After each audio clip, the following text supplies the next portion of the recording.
We're on page chapter 15, page 225 in Lamrim Chemo.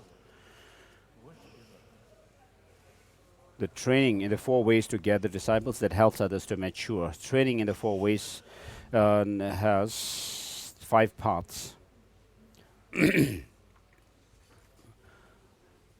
What the 4 ways to gather disciples are? That reason they are stipulated as 4. Their functions, the need for those who gather following to rely on them, a somewhat elaborate explanation. So regarding the first one, generosity is as earlier explained in the section on the perfection.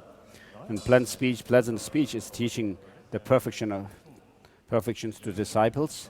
Working at the aims is setting disciples to work on the aims as they have been taught, or involving them in correctly taking up these aims. And 4, consistency of behavior in stabilizing yourself in the very aims in which you have established others, and then training in them. The ornament for the Mahayana Sutra says, this verse, generosity is the same as before, teaching the perfections, involving others in taking them up, and involving yourself as are asserted to be pleasant speech, working at aims, and consistency of behavior respectively. And the reason there is stipulated as 4, regarding that question, why are the ways of gathering disciples set as 4? Reply, in order to gather a following of disciples, for the sake of establishing them in virtue, they must first be pleased. This, moreover, depends on your giving them material things, providing benefits to their bodies. Thus pleased, they first must know how to connect to the path. That is to say, by using the pleasant speech to explain the teaching, you cause them to cast away ignorance and doubt, and then to correctly apprehend the aims. Once they have understood these, you cause them to accomplish virtue by working at these aims. However, if you have not accomplished virtue yourself, when you say to others, you have to engage in this, you have to reject that, they will say, why do you tell us accomplish this aim when why do you tell us accomplish this aim when you do not accomplish it yourself? You still need somebody else to correct you. They will not listen to what they have to practice. But if you are practicing yourself, they will think, oh, this person is establishing the virtue to which he or she is leading us, so we will definitely derive benefit and happiness if we accomplish it. Then they then either engage in it anew or do not reject it and become stable in it. So for this, you have to be consistent in your behavior. The ornament for the Mahayana Sutras say, know the way to gather disciples to be 4, a method to give benefit, involving others in comprehending the teachings, involving them in engaging, and likewise involving yourself. Their function, what do these 4 ways to gather disciples do for the disciples? Reply, generosity makes them fit vessels to hear the teachings, for it makes them happy with the person who explains it. Pleasant speech makes them take interest in the teaching that is to be given, because it gives them a detailed understanding of the aims and dispels their doubts. Working at the aims makes them practice in accord with what they have been taught. Consistency of behavior makes those who have engaged in the teachings not reject them but practice for a long time. The ornament for the Mahayana Sudha Alamkara says, by the first they become vessels, by the second they take interest, by the third they practice, by the fourth they train. And number 4, the need for those who gather a following rely on them, because the Buddhas have declared these 4 ways to gather disciples to be what achieves all the aims of all disciples, and to be the superb method those gathering a following must rely on them. Mahayana Sutra Alamkara states, those involved in gathering a following, relying on these means, it is praised as the superb method achieving all aims for all. And number 5, someone elaborates, a somewhat elaborate explanation. There are 2 types of pleasant speech. The first, pleasant speech associated with worldly customs, means that you first assume a clear expression free of anger, give a smile, and then please living beings in worldly ways, such as inquiring after their health, etc. The second type, pleasant speech associated with presenting the perfect teaching, means that you instruct living beings in the teaching for their benefit and happiness, beginning with the teachings on developing faith, ethical discipline, study, generosity, and wisdom. The avenues of pleasant speech are as follows. To an enemy who would kill you, you say helpful words without a fault in your heart. With the very dull-witted, you willingly rise to the challenge, tirelessly giving talks on the teaching and causing them to adhere to virtue, the devious beings who deceive their masters, abbots, etc., and engage in wrongdoing. You speak pleasantly with helpful words and without anger, teaching even the most difficult persons, in order that persons whose minds have not matured may eliminate this obscuration and be reborn in happy realms. You give discourses to them on preliminary practices, generosity and ethical discipline. To persons whose minds have matured, who are rid of obscurations and possessed of a joyful frame of mind, you reveal the foremost and perfect teaching of the Four Noble Truths. You encourage householders and renunciates who are careless to be conscientious, and to those who have doubts, you speak elaborately and explain the teaching to them to dispel their doubts. Working at the aims is twofold: bringing the immature to maturity and liberating the matured. It is also presented in 3 parts as follows: 1, involving persons in taking up the aims of this life, and 2, involving persons in taking up the purpose of future lives, and 3, involving persons in taking up the aims of both this and future lives. Work at the aims, even when it is very difficult. It is difficult to induce those who have not previously accumulated roots of virtue to take up virtue. It is difficult to work at the aims with respect to those who have magnificent resources, because they live in a situation where there are so many grounds for being unconscientious, and it is difficult to work at the aims with respect to those who are indoctrinated with a view of non-Buddhist philosophers, because they are hostile to the teaching, and because of their foolishness they do not understand reasoning. With respect to the stages of working at the aims, you first cause those with childlike intelligence to follow easy personal instructions. Then, when their understanding has reached a middling level, you have them follow intermediate personal instructions. Finally, when their wisdom has greatly expanded, you have them follow the profound teaching and subtle personal instructions. Consistency of behavior means that you maintain practices equal to or superior to those in which you establish others. Accordingly, even though in whatever you do, you must first focus on the welfare of living beings and not lose your resolve for others' welfare. You must discipline yourself in conjunction with these pursuits. Triratna Dasa's praise of infinite qualities says, some who are undisciplined use reasonable words, but contradict these words, so they are called unable to help others to discipline themselves. Knowing this, you place all living beings in your heart and strove to discipline yourself wherever you had lacked discipline before. The 4 ways to gather disciples also comprise 2 categories: gathering disciples via material things and gathering disciples through the teaching. Giving material thing is the first of the 4 ways to gather disciples. The remaining 3 of the 4 ways are included in the second, gathering disciples through the teaching. Furthermore, this latter category includes the teaching of the objects of meditation, the teaching as put into practice, and the teaching of purifying oneself in practicing these 2. Ornaments of the Mahayana Sutra states the 4 ways to gather disciples are asserted as 2 ways of gathering: by material things and by teaching, which means presenting the objects of meditation, etc. Moreover, these 4 ways to gather disciples are the way all the Bodhisattvas of the 3 times work for the welfare of others. So it is a single path to travel. This single path to travel, the ornament of the Mahayana Sutra says,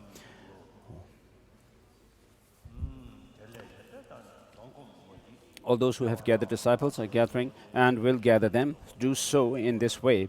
Therefore, this is the path for the maturation of living beings. In general, then, though the Bodhisattva deeds are limitless, the 6 perfections and the 4 ways to gather disciples are their best summation. For Bodhisattvas have just 2 tasks: the maturation of causal collections for their own Buddhahood and the maturation of mind stream of living beings. They accomplish both of these through the perfections and the ways to gather disciples. And thus the Bodhisattva level also says the perfection brings to complete maturation the Buddha qualities you will have yourself. The ways to gather disciples will bring all living beings to complete maturation. In some, know these to be the active expression of a Bodhisattva's virtuous qualities. Therefore, I have set forth in this section these 2 categories of practice If you want to know them in more detail, look in the Bodhisattva levels. With respect to the way that the practices are done during and after meditative equipoise, the elder says, the deeds of bodhisattvas are the magnificent six perfections and so forth. The yogi arisen from meditative equipoise resolutely accomplished the path of accumulation. Beginning bodhisattvas who have taken the vows of conquerors children and are on the path to accumulation practice only the six perfections, whether in meditative equipoise or subsequent to it. They sustain some of the perfections in. So this is finished, and we move on to middle length Lamrim.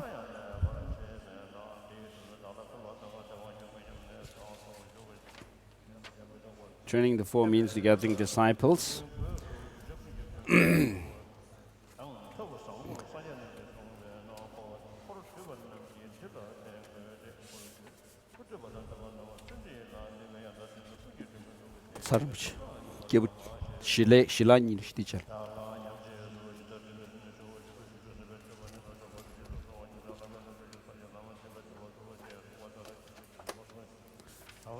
So need to rely on the four means to gathering disciples and the summarized meaning.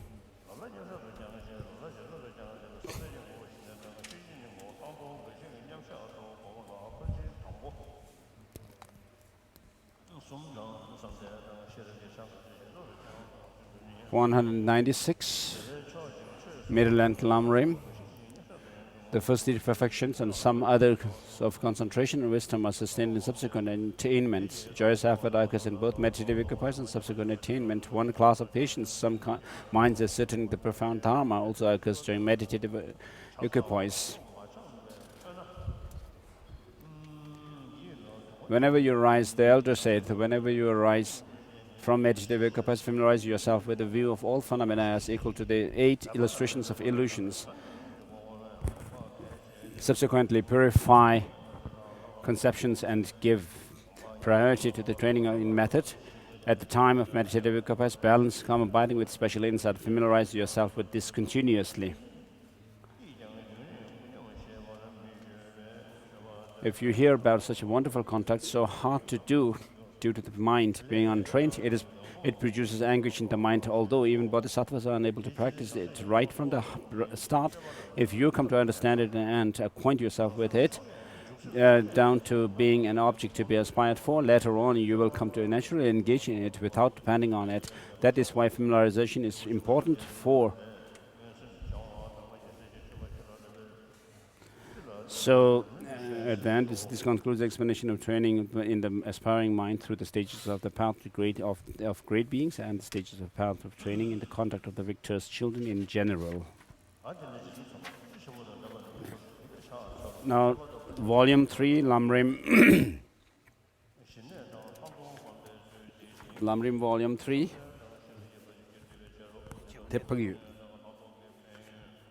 The serenity, in particular, how to train in the last two perfections, the benefit of cultivating serenity and insight, how serenity and insight include all states of meditative concentration, the nature of serenity and insight, why it is necessary to cultivate both, how to be certain about their order. The most venerable teacher have great compassion. I bow with respect at their feet, in particular, and so regarding in particular, how to train in the last two perfections. Training in the last two perfections in particular is the way to cultivate meditative serenity and insight. Because serenity and insight are included under the perfections of meditative stabilization and wisdom respectively. This section has 6 parts. The benefits of cultivating serenity and insight, showing that these two includes all states of meditative concentration, the nature of serenity and insight, why it is necessary to cultivate both, how to be certain about this order, how to train in each. Regarding the first, all of the mundane and supramundane good qualities of the Mahayana and Hinayana are the results of serenity and insight. The sutra unraveling the intended meaning says, Maitreya, you should know that all mundane and supramundane virtuous qualities, whether of Shravakas, Bodhisattvas, or Tathagatas, are the result of meditative serenity and insight. Are not serenity and insight good qualities in the mind stream of someone who has reached them through meditation? how is it possible for all good qualities to result from those two reply, as will be explained. Actual serenity and insight are good qualities in the mind stream of someone who has attained them through meditation. So all the good qualities of Mahayana and Hinayana do not result from them. However, concentrations which at least involve one-pointedness on a virtuous object are classified with serenity. Virtuous cognitions that distinguish which distinguish an ultimate or conventional object are classified with insight. This is what the sutra means in stating that all of the virtuous qualities of the three vehicles result from serenity and insight. So there is no contradiction. With that same purport, the sutra of cultivating faith in Mahayana states, child of good lineage.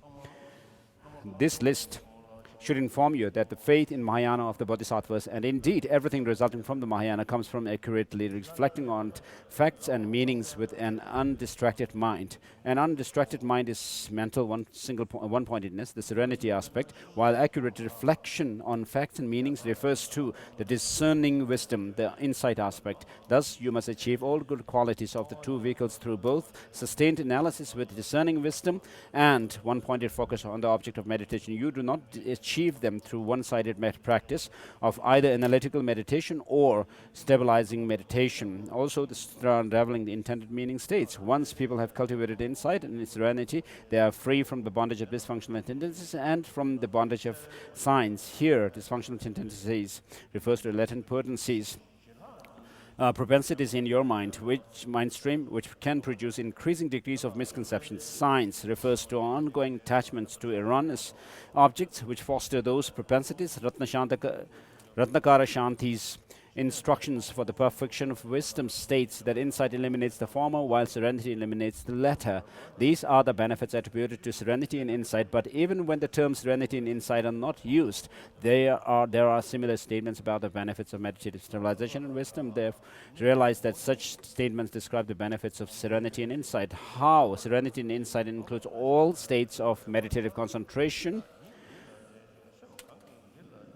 The branches, leaves, flowers, and fruits of a tree are limitless, yet the core point at which they all come together is the root. As in this example, serenity and insight at the sublime core, at which gathers all that the Buddha says about the limitless states of meditative concentration in Mahayana and Hinayana. And then there's a quotation from this Sandhya Sutra. Therefore, since those who are intent on attaining meditative concentration cannot comprehend a limitless number of distinct forms, they should know well and always rely on the techniques for sustaining serenity and insight, the synthesis of all concentrations. And then Kamala Shila, stages of meditation, quotations from there. And since these two includes all states of meditative concentration, all yogis should at all times definitely rely upon serenity and insight.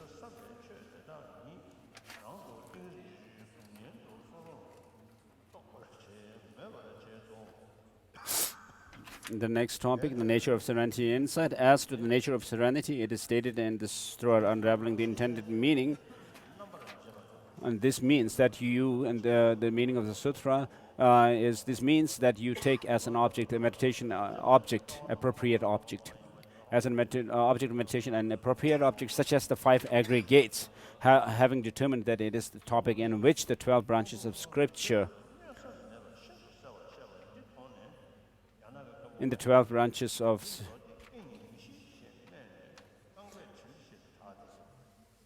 So regarding the next quotation, it is said that the Chinese master Hoshang, having seen this sutra very clearly and undeniable explanation of that insight is discerning wisdom, clicks him. I don't know how this can be a sutra, and kicked it. He did this because the sutra statements did not agree with his claim that since all conceptualizations of any sort involves an apprehension of science, you should dispense with this discerning wisdom and meditate on the profound meaning by not bringing anything to mind. This approach has a great number of adherents. In that sutra passage, differentiation means distinguishing the diversity of conventional phenomena. Full differentiation means distinguishing their real ultimate nature. The Noble Asanga explains that thorough examination is when conceptual attention possessed of wisdom apprehends a sign. Thorough analysis means proper examination. Examination means rough examination. Analysis means detailed analysis. The apprehension of a sign does not here refer to a conception of true existence, but rather to distinguishing the exact particulars of an object.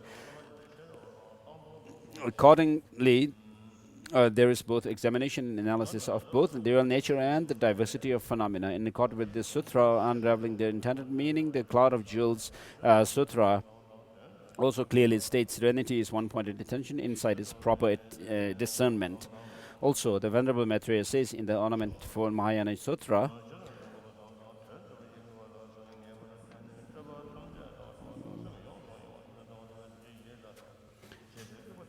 know as the path of serenity, abbreviating the name of a phenomenon. Understand the path of insight to be analysis of its meanings.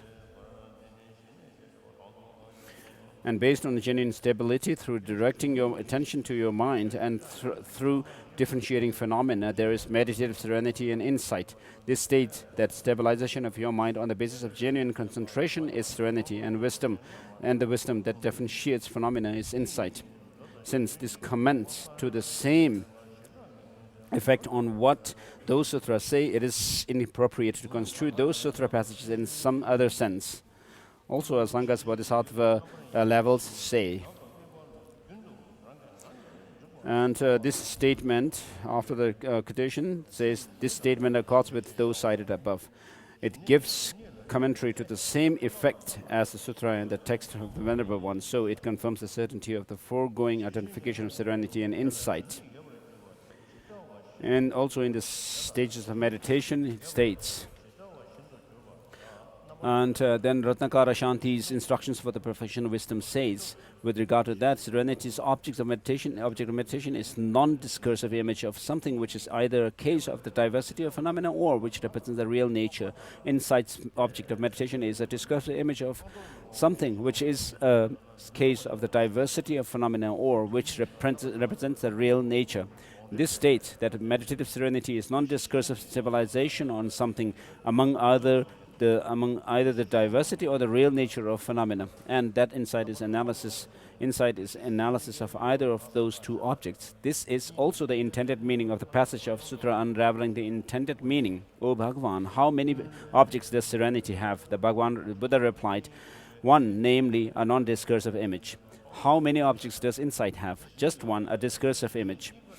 How many objects of both are there? Two, namely the limits of existence and the achievement of your purpose. Asanga's Compendium of Knowledge states that the limits of existence refers to both the diversity and real nature of phenomena, so serenity and insight take both ultimate and conventionalities as objects of meditation, just as Ratnakara Shanti explained above. Thus, meditative serenity and insight are not differentiated in terms of their respective objects of meditation, for there is a meditative serenity that knows emptiness, and there is insight which does not know emptiness. Also, meditative serenity is your own quieting movement towards your own mind, quieting movement towards external objects, and then abiding on an internal object of meditation. Insight is superior, special seeing. Some claim that a mind resting on a non-discursive state without vivid intensity is serenity, while such a mind with a vivid intensity is insight. This is not correct because it contradicts the definitions of serenity and insight that are established at length in sources such as the words of the conquerors, the treatises of the regents, the text of Asanga and Kamalashila's stages of meditation. These texts say that meditative serenity is attention concentrated one-pointedly on an object of meditation, while insight is wisdom that properly distinguishes the meaning of an object of knowledge. In particular, the presence or absence of vivid intensity of mind in a non-conceptual consciousness indicates whether the concentration is lax. It is utterly incorrect to claim that it indicates the difference between serenity and insight. This is because in all concentrations of meditative serenity, you definitely must clear away laxity, and because all concentrations free from laxity are invariably limpid states of mind. Thus, identify concentration and wisdom that focuses on real nature according to whether your mind knows as its object either of the two selflessnesses. Do not identify them according to whether your mind rests in a non-discursive, clear and blissful state, because there are countless states of concentration which are blissful, clear and non-discursive, yet which do not orient your mind towards the reality of objects, their lack of self. Even without finding the So this part is finished, and next is why it is necessary to cultivate the both. Why is it insufficient to cultivate either serenity or insight alone? Why is it necessary to cultivate both? I will explain. If you light an oil lamp for the purpose of viewing a picture in the middle of the night, you'll see the depictions very clearly if the lamp is both very bright and undisturbed by wind. If the lamp is not bright or is bright but flickering in the wind, then you will not see the images clearly. Likewise, when looking for the profound meaning, you will clearly see reality if you have both wisdom that unerringly discerns the meaning of reality and unmoving attention that stays as you wish on the object of meditation. However, if you do not have the wisdom that knows how things are, even if you have a non-discursive concentration in which your mind is stable and does not scatter to other objects, then you lack the eyes which see reality. Hence, it will be impossible to know how things are, no matter how much you develop your concentration. And even with this perspective that understands reality, selflessness, if you lack a firm concentration that stays one-pointed on its object, then it will be impossible to clearly see the meaning of the way things are. And because things are, because you will be disturbed by the winds of uncontrollably fluctuating discursive thoughts. That this is why you need both serenity and insight. Kamala Shila's second stages of meditation says, with bare insight that lacks serenity, the yogi's mind is distracted by objects, like an oil lamp in the wind. It will not be stable. For this reason, what sublime wisdom sees will not be very clear. As this is so, rely equally on both. Therefore, the great final Nirvana Sutra says, Shravakas do not see the lineage of the Tathagatas because their concentration is greater than their wisdom. Bodhisattvas see it but unclearly because their wisdom is greater than the concentration. The Tathagatas see everything because they have serenity and insight in equal measure. With the power of serenity, your mind, like a lamp placed where there is no wind, will be unmoved by the winds of discursive thought. With insight, others cannot divert you, since you have abandoned the infinite entanglements of bad views. As the Moon Lamp Sutra says, the power of meditative serenity makes your mind steady. Insight makes it like a mountain. So, mark the meditative serenity. The mark of meditative serenity is that your attention stays right where it is placed without distraction from the object of meditation. The mark of insight is that you know the reality of selflessness and eliminate bad views such as the view of self. Your mind is like a mountain in that it cannot be shaken by opponents. Therefore, you should distinguish these two marks. Before you achieve meditative serenity, you may use discerning wisdom to analyze the meaning of selflessness, but your mind is extremely unsteady, like a lamp in the wind. So your concept of selflessness is unclear. On the other hand, if you analyze, when you have achieved serenity, you avoid the faults of extreme unsteadiness, so your concept of selflessness will be clear. Thus, the mental state of insight has the quality of steadiness, which derives from non-discursive meditative serenity, and the quality of knowing how things exist, which does not derive from meditative serenity. For example, a lamp's ability to illumine forms derives from the wick and the preceding moments of flame. It does not derive from such things as the screen that protects it from the wind. However, the stability of the steady flame of the lamp does derive from this screen. Thus, if you engage in analysis with the wisdom possessed of the meditative equipoise of serenity, a state undisturbed by laxity or excitement, then you will understand the meaning of reality. With this in mind, the Compendium of Teaching Sutra states, when your mind is in meditative equipoise, you will understand reality just as it is. Kamalashila's first stages of meditation says, because your mind moves like a river, it does not rest without the foundation of the meditative serenity. A mind that is not in meditative equipoise cannot understand reality just as it is. Also, the Bhagavan says, with meditative equipoise, you know reality just as it is. When you achieve serenity, you not only stop the false movement in the wisdom consciousness that properly analyzes selflessness, you also stop the fault of distraction from the object of meditation. Whenever you use discerning wisdom to conduct analytical meditation on topics such as impermanence, karma and its effects, and the fault of cyclic existence, love, compassion, or the practice of spiritual enlightenment, no matter what your object of meditation, you engage it without distraction, so that any virtue you cultivate is much more powerful. On the other hand, before you reach serenity, you weaken all of your virtuous deeds by frequent distraction to other objects. As Shantideva is engaging the Bodhisattva deeds says, the person whose mind is distracted lives between the fangs of the afflictions. And the one who knows reality has said that prayers, austerity and such, even if practiced for a long time, are pointless if done with a distracted mind. Thus, the aim of attaining concentration in which your mind is non-discursively stabilized on a single object without distraction is to have mental serviceability, the ability to willfully direct your attention to virtuous objects of meditation. If you fix your attention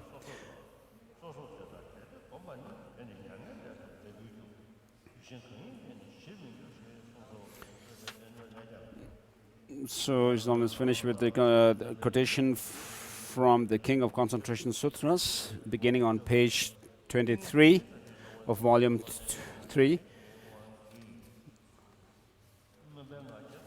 which says, although worldly persons cultivate concentration, they do not destroy the notion of self. Their afflictions return and disturb them, as they did Udraka, who cultivated concentration in this way. If you analytically discern the lack of self in phenomena, and if you cultivate that analysis in meditation, this will cause the result, attainment of nirvana. There is no peace through any other means. Also, in the scriptural collection of the Bodhisattvas says, those who are unlearned in the contents of the scriptural collection of Bodhisattvas, unlearned in the discipline of noble teaching, and who derive a sense of sufficiency from mere concentration, fall by virtue of their pride into an inflated sense of themselves. They will not escape from birth, aging, sickness, death, sorrow, lamentation, suffering, unhappiness, or perturbation. They will not escape from the 6 realms of cyclic existence. They will not escape from the aggregation of suffering. With that in mind, the Tathagata said, learning from others what is appropriate, you will escape aging and death. And next topic is how to be certain about their order. Shantideva was engaging the Bodhisattva's deeds says, insight possessed of serenity destroys the afflictions. Knowing this, seek serenity at the outset. According to this statement, you first achieve meditative serenity and then cultivate insight on that basis. And Kamalashila's first stages of meditation says its object of meditation is indeterminate, meaning that the object of meditation of meditative serenity is indeterminate. As explained above, the object of meditation of serenity may be either reality itself or the conventional phenomena possessed of reality. If you first understand the meaning of selflessness and then meditate while focusing on it, it should be enough to simultaneously produce both the serenity of an undistracted mind and insight focused on emptiness. Why then is it said that you first seek serenity and then cultivate insight? The way in which serenity precedes insight is as follows. You do not need to have serenity already in order to develop an understanding of the view that knows that there is no self, for we see that even those who lack serenity develop this view. Nor do you need to have serenity already in order to experience mental transformation in regard to the view, for nothing precludes mental transformation being brought on by the practice of repeated analysis with discerning wisdom, even in the absence of serenity. If you claim that the view The absence of serenity precludes mental transformation in regard to the view, then the very same reasoning forces you to the extremely absurd conclusion that serenity is required even to experience mental transformation when meditating on impermanence, the false of cyclic existence, or the spirit of enlightenment. So, why is serenity required for insight?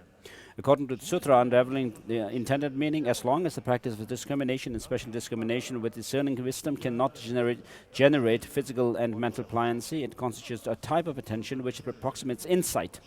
When it generates pliancy, then it is insight. Thus, if you have not attained serenity, then no matter how much analytical meditation you do with discerning wisdom, in the end you will not be able to generate the delight and bliss of physical and mental pliancy. Once you have attained meditative serenity, then even the analytical meditation of discerning wisdom will culminate in pliancy. Hence, insight requires meditative serenity as a cause. This will be explained before. Discerning wisdom becomes insight when, without focusing on a single object, it can generate pliancy through the power of analysis. So, generating pliancy by setting your attention on a single object of meditation, even if the object is emptiness, is nothing more than a way to achieve serenity. Then that alone does not count as attaining insight. Why? If you thus first seek an understanding of self and analyzing its meaning again and again, it will be impossible to achieve serenity on the basis of this analysis, since you have not previously achieved serenity. If you do stabilizing meditation without analysis, you will achieve serenity on that basis. However, as there is no way to sustain insight except by sustaining serenity, you have to seek insight later. Hence, this does not fall outside the pattern in which, having previously sought serenity, you cultivate insight based on it. Accordingly, the way insight develops is that discerning analytical meditation generates pliancy.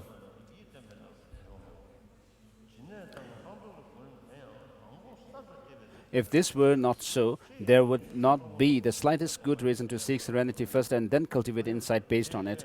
Failing to do these meditations in this order is quite inappropriate, because the Sutra unraveling intended meaning states in a passage cited above that you cultivate insight on the basis of having attained serenity. Also, the order of meditative stabilization and wisdom, among the 6 perfections, of which it is said that the latter develop based on the former, as well as the subsequence in which training in higher wisdom is based on training in higher concentration, and are in agreement with the sequence in which, having previously cultivated serenity, you later cultivate insight. Asanga's bodhisattva level, I cited earlier, and his Shravaka levels indicate that insight is cultivated on the basis of meditative serenity. Also, Bhava Viveka's heart of the middle way, Shantideva was engaging in the bodhisattva deeds, Kamalashila's 3 stages of meditation, Jnana Kirti, bodhisattva deeds, Jnana Kirti, and our Ratnakara Shanti all state that you cultivate insight after previously seeking serenity. So this part is finished. Let's move to the Middling Lamrim, page 197. Calming the mind and insight. Explanation of how to train in the last 2 perfections in particular. How to train the last 2 perfections in particular has 2 points: transition, the actual explanation. The training in the last 2 perfections in particular consists in methods for cultivating calm abiding and special insight, because those 2 are included in the perfections of concentration and wisdom respectively. This has 6 points, the actual explanation.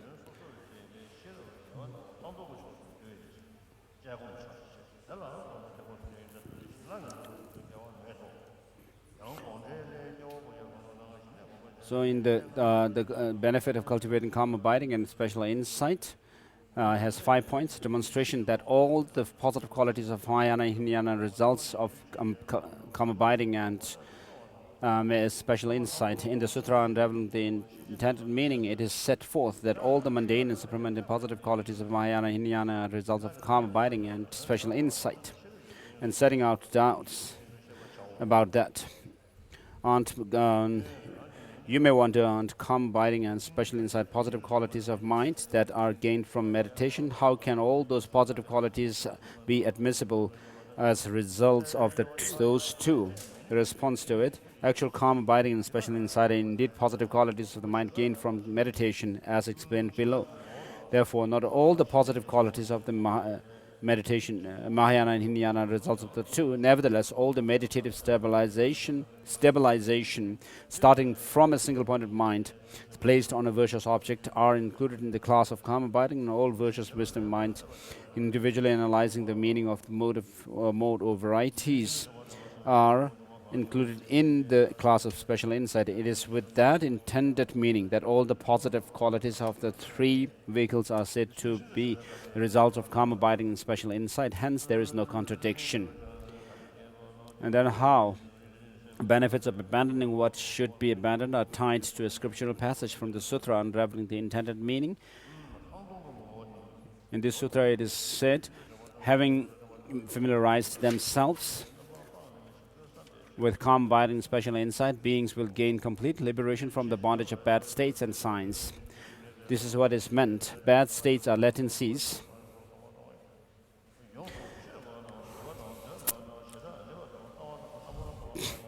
that remain in the mind, capable of generating more and more mistaken consciousness, while signs revive those latencies for the adherence to wrong objects arising time and again. Instructions on the perfection of wisdom explains that the former are abandoned through the special insight and the latter through calm abiding. Those are the benefits of what are designated as calm abiding and special insight. The benefits thereby pointed out should also be understood as the benefits of the other two. However, even if they are not designated as calm abiding and special insight, the meaning is the same. Statements on the benefits of concentration and wisdom should be understood as the benefits of these two. Demonstration that the two calm abiding and special insight include all meditative stabilization. His Holiness is saying that he's not taking tea, but he's taking his medicine. Otherwise, the chant master may think that I'm taking tea before saying the grace. It's much more tastier than tea.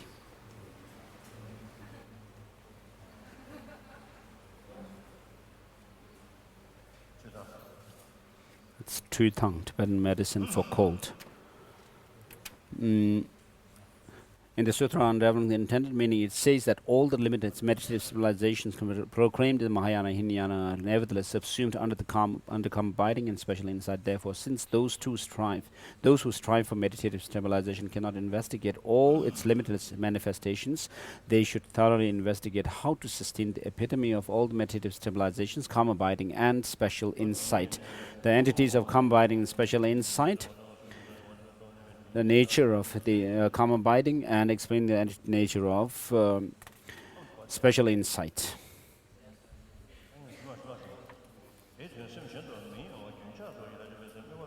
The entity or nature of calm abiding is set forth in the Sutra unraveling the intended meaning.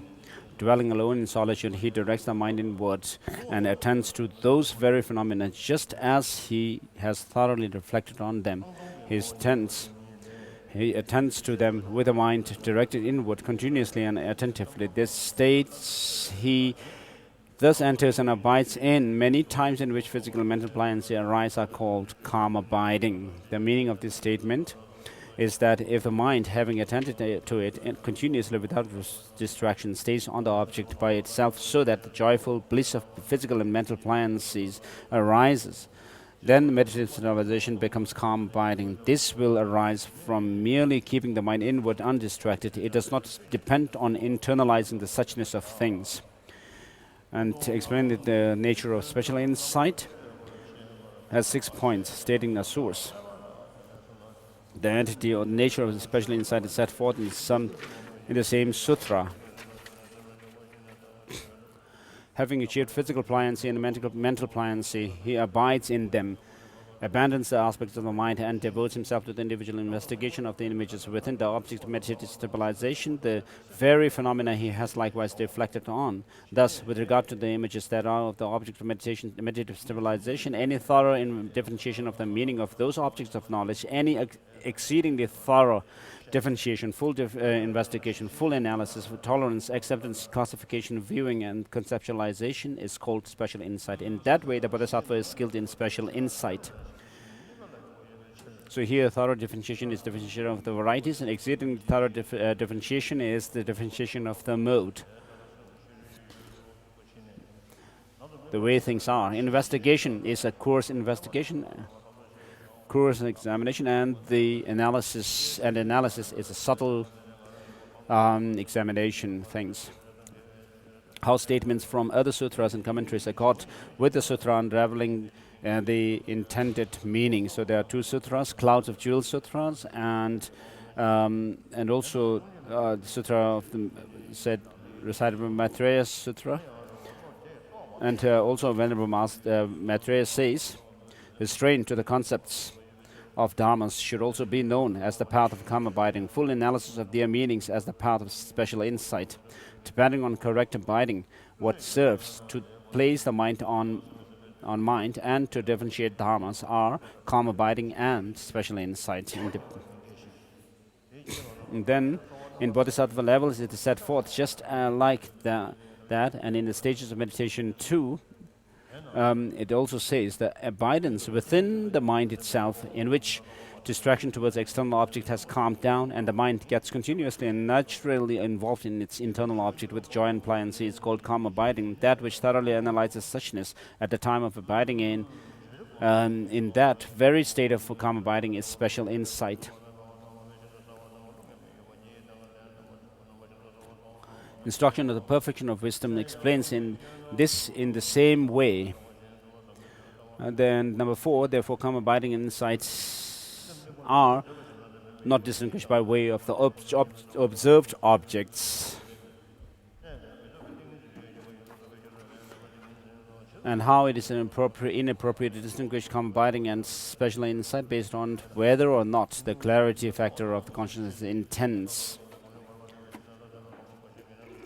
And then the need to differentiate between the realization of emptiness and blissful lucid non-conceptuality. Thus, it is necessary to identify whether or not the mind is meditative stabilization that observes emptiness or wisdom consciousness on the basis of whether or not that mind realizes either of the two selflessnesses, because there are countless non-conceptual meditative stabilization of bliss and clarity in which the mind is not directed at the suchness of an object, since direct perception establishes that the mind can be held like that in a non-conceptual state, even though the view realizing the mode of being has not been found. There is not even the slightest contradiction in the arising of non-conceptual meditative stabilization that do not understand emptiness. From that point of view, if the mind is held for a long time through the power of the mind being held, a workability of vital energies will arise, since it is natural for joyful bliss to arise in the body and the mind. When that has arisen, it is not contradictory for bliss to arise. Once that has arisen, through the power of one's vivid sensation of joyful bliss, the factor of clarity arises. Therefore, it cannot be posited that all blissful, clear, non-conceptual meditative stabilization realize suchness. Consequently, since bliss, clarity, and non-conceptuality arise in meditative stabilizations that realize emptiness, and since there are also many meditative stabilizations in which the mind is not directed at emptiness, yet bliss, clarity, and non-conceptuality still occur, it is necessary to distinguish between the two. The reason why both calm abiding insight need to be cultivated.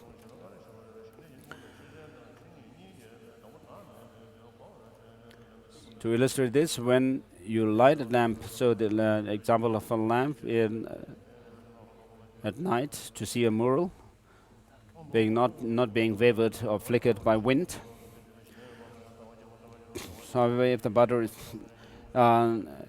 is not bright, or if even though bright it flickers in the mind, you will not see the forms clearly, explaining the meaning. Likewise, with respect to viewing the profound meaning, if you have both wisdom and mistakenly ascertaining the meaning of suchness and the imperturbability of the mind that stays on its object at will, you will see suchness clearly. However, if you do not have the wisdom realizing the mode of being, despite your non-conceptual meditative stabilization in which your mind remains unscattered, you will not be able to realize the mode of being. So then realizing the scriptural passages.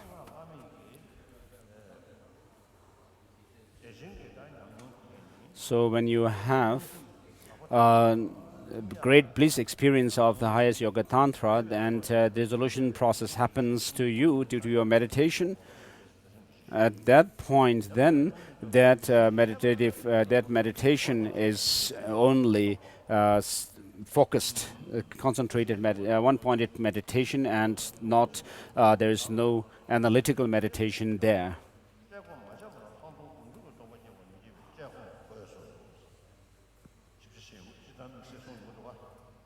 So here the exception is being stated.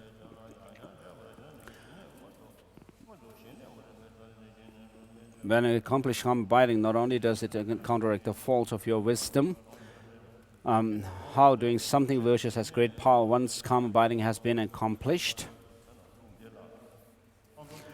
When you accomplish calm abiding, not only does it counteract the fault of your wisdom consciousness wandering off while correctly investigating selflessness, the fault of distraction to other objects stops for all analytical meditations that you do with the wisdom of individual investigation on impermanence actions and their effects, their enlightenment, the disadvantages of cyclic existence, love, compassion, training in the mind of enlightenment, and so forth. Then since you get involved in each object, whatever it may be, without being distracted to something else, everything virtuous you do is very powerful. As long as you have not obtained the calm abiding due to predominant distraction to other objects, any virtuous practice you do will be weak. It is as it says in engaging in bodhisattva deeds. A person whose mind is being distracted is in the fangs of mental afflictions. The seer taught that recitation, ascetic practices, and so forth, even if engaged in long, are pointless without the distracted mind. How the order of calm abiding, special insight, is definite has 3 points: the actual order, the explanation of how calm abiding is preconditioned for special insight, and setting out the responding to an object. Engaging in the bodhisattva deed says, having understood that special insight conjoined with calm abiding destroys the afflictions, first see calm abiding. Thus, you first accomplish calm abiding and then cultivate special insight based on it. Explanation of how calm abiding is a precondition for the insight, and then explanation of how to train in calm abiding and special insights individually. Now, on page 204, middling section, finished.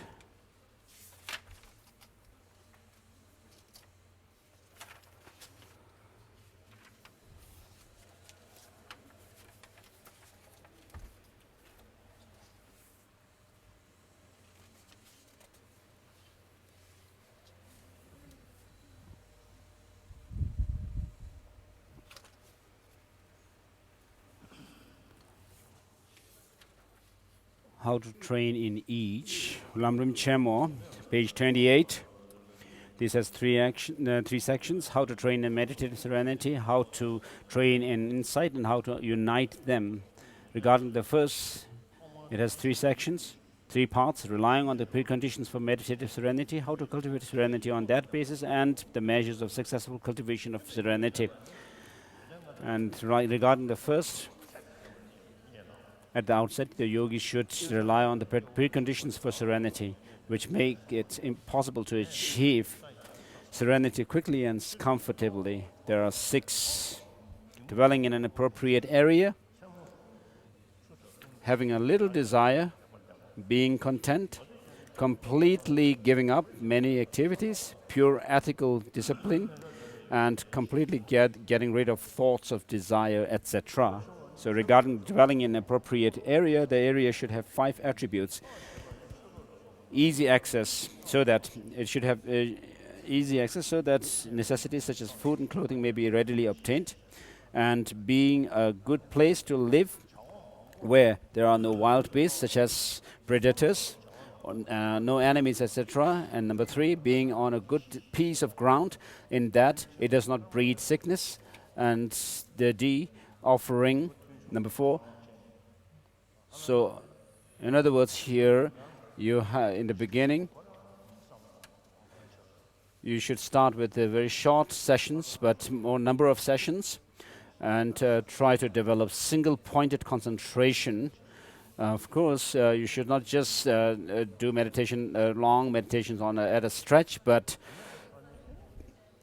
make post-meditation session, take a break in between. In the beginning, you may start with 5, 10 minutes, 15 minutes, and then as your meditation develops, it goes better, then you can extend it, prolong it to half an hour and so. So the meditation should be of good quality. And in this way, you make yourself to have little to do, things to do. And then number 4 is offering good food, good companion insofar as your companions are ethically disciplined and like-minded, and being well situated in as much as there are not many people about in the day and little noise at night. So these are given in Maitreya's ornament for Mahayana Sutra as cited here. Having a little desire, you do not strongly crave 4 or better robes, crave more or better robes, etc. Being content is you are always content to have even the poorest robes, and completely giving up many activities. You give up base activities such as buying and selling.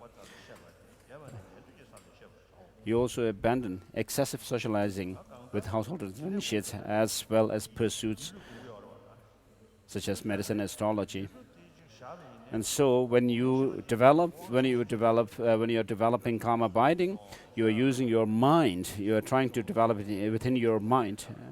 And so the mind, if it is distracted towards attractive or unattractive things, which give rise to attachment or aversion and so forth. So all these different kinds of preconceptions, discursive thoughts have to be actually withdrawn, and you have to draw your mind inside. So completely getting rid of thoughts and desires is about that. So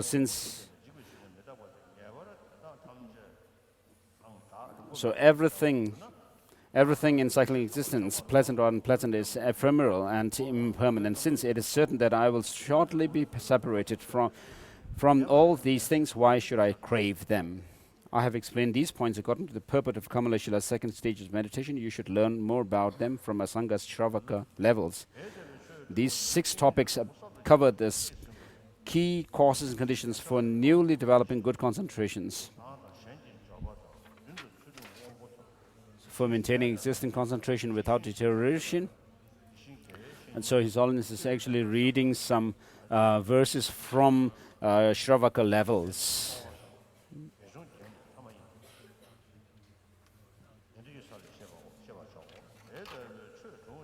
So as a summary, the Shravaka levels say those verses.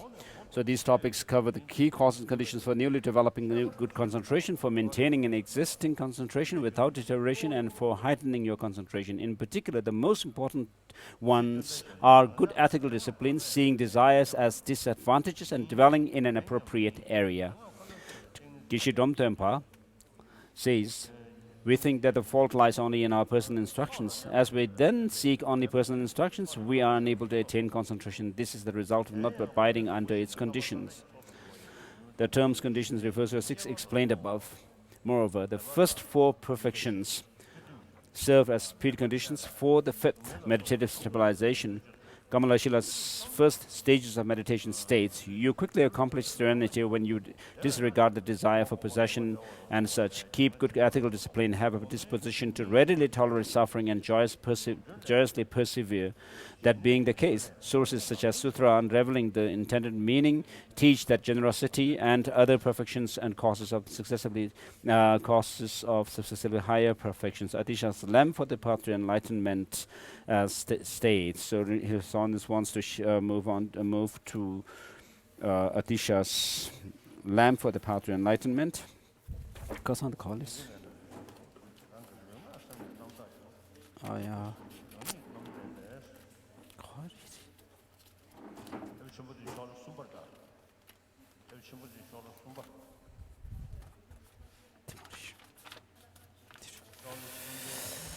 So in the book, in Tibetan, it's on page 3.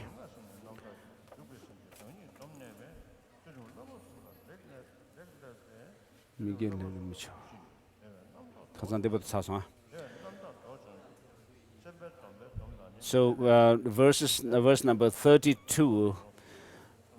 When those observing the vow of the active intention have trained well in the three forms of discipline, their respect for these three forms of discipline grows, which causes purity of body, speech, and mind. Therefore, through effort in the vow made by bodhisattvas for pure, full enlightenment, the collections for complete enlightenment will be thoroughly accomplished. All Buddhas say that cause for the completion of the collections, whose nature is merit and exalted wisdom, is the development of higher perceptions.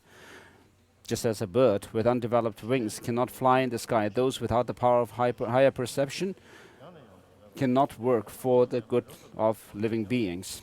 The merit gained in a single day by one who possesses higher perception cannot be gained even in 100 lifetimes by one without such higher perception. Those who want swiftly to complete the collections for full enlightenment will accomplish higher perception through effort, not through laziness. Without the attainment of calm abiding, higher perception will not occur.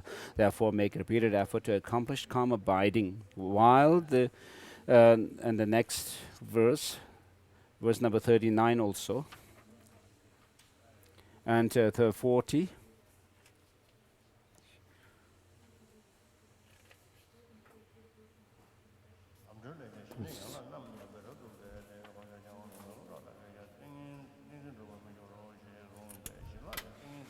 So, Lamrim Chemo, continue on page 100. When you lack element of serenity, even if you meditate assiduously, you will not achieve concentration, even in thousands of years. Therefore, it is very important for those who sincerely wish to achieve the concentrations of serenity and insight to work on the elements or preconditions for serenity, such as the 13, which are set forth in Asanga's Shravaka levels. How to cultivate serenity on that basis has two parts: preparation and actual. So, with regards to the mundane states of meditative concentration and insight, it is common to even the non-Buddhist traditions. So, when your practice is coupled with or influenced by the principle of taking refuge in the three jewels, Buddha, Dhamma, and Sangha, then it becomes a Buddhist meditation. Whereas if it is done by taking refuge in other deities, worldly deities like the non-Buddhist traditions, then it becomes non-Buddhist practice. And then to make the practice Mahayana practice, you should have bodhicitta within yourself. And so you should make every effort to cultivate bodhicitta in order to make your practice a Mahayana one. Practice the six preparatory teachings explained above, and especially cultivate the spirit of enlightenment for a long time. Also, in support of that, you should do the meditative practices that are shared with persons of small and medium capacities. So when you actually do sit in meditation, your seat should be higher at the rear, so that your body will be rather straight. And when the body is straight, the channels will be also straight. So because of that, the flow of wind energy will be better, and especially those of Dzogchen practitioners, the completion stage practitioners, then it is very important to actually sit in the 7 Vairocana posture. So meditative posture, Kamalachila's second and third meditative stages of meditation say that you should take up an 8-point postures on the very soft and comfortable seat. Cross your legs in the manner of the Venerable Vairocana, using either the full lotus posture or the half lotus.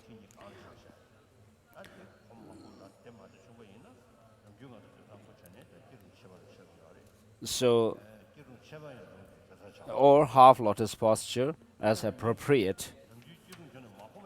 So you can also use the Vajra posture.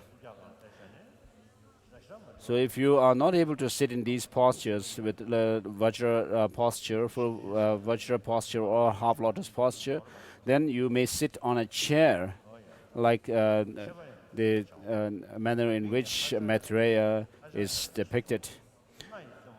And your eyes should be neither wide open nor too far closed, and they should be fixed on the tip of your nose. But you should not force yourself to gaze on the tip of your nose, but rather gaze you should have a very natural gaze down on your nose, not very forcibly doing it. Sit with your awareness directed inward, keeping your body straight without leaning too far, nor being bent too far forward. Keep your shoulders straight and even. So as this text says, these postures are mentioned. Do not raise or lower your head, nor turn it to one side. Set it so that your nose and navel are aligned. So your body should be straightened, and then if you were to hang something from the tip of your nose down, it should reach the navel. Like the masons use some instruments. And set your teeth and lips in their usual natural position. Draw your tongue up close to your upper teeth. And this has the significance of not dripping saliva when you sit in meditation for long, and also it helps the mouth not to dry up while you sit in meditation for long. And your inhalation and exhalation should not be too noisy, forced, or uneven. So you should not breathe noisily or violently and uneven. Sometimes you're taking long breaths and other times short. It should not be like that. And let it flow effortlessly, ever so gently, without any sense that you are moving it or here or there. Asanga's Shravaka levels gives 5 reasons for sitting as the Buddha taught, cross-legged on a seat, stool, and or grass mat. This posture in which the body is pulled together well is conducive to the arising of pliancy, so you will develop pliancy very quickly. Sitting in this way makes it possible to maintain the posture for a long time. The posture does not lead to physical exhaustion. This posture is not common to non-Buddhists and our opponents. When others see you sitting in this posture, they are inspired. The Buddha and his disciples used this posture and bestowed it upon us. Asanga's Shravaka level says that in light of these reasons, you should sit cross-legged. It also says that you keep your body straight so that the lethargy and sleepiness will not occur. Thus, at the outset, you have to meet these 8 points of physical contact, particularly the calming of breathing, just as I have described. Sometimes when you do when you do completion stage practice, then you have to imagine the channels in which the wind energies flow. But then at other times you can do the 9 rounds of breathing to calm the mind, settle the mind down when you are full of emotion, and so that you focus on the in and out breath, and it will help to to subside these emotions, for the emotions to subside. The meditative process. Broadly speaking, the stages of path tradition indicates that you achieve serenity by means of 8 antidotes, which eliminate the 5 faults listed in Maitreya: separation of the middle from the extremes. Personal instructions passed down from Geshe Laksorwa explains that in addition to that, you have to achieve serenity through the 6 powers, the 4 types of attention, and the 9 mental states, which the Sanghas, Shravaka levels, explains. The scholar Yenden Tak says the method of 9 mental states are included in the 4 attentions and 6 faults and the 8 applications, which are the antidotes. Which are the antidotes, are the methods for achieving all concentrations.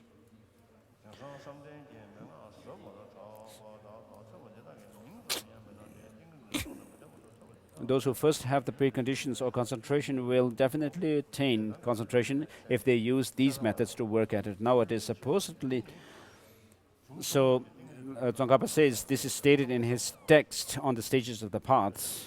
So Shravaka's Geshe scholar Yenden talks Lamrim.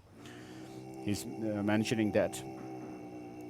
It speaks of reaching pure certainty about how the classic texts present the way to achieve concentration. So Geshe Yenden Talk's text goes on to say those who first have the precondition for concentration will definitely attain concentration if they use these methods to work at. Nowadays, supposedly profound oral traditions on meditative stabilization lack even the names of these techniques. These texts do not indicate that you will achieve concentration without the preconditions for concentration and these techniques, even if you work at it for a long time.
Page number 33.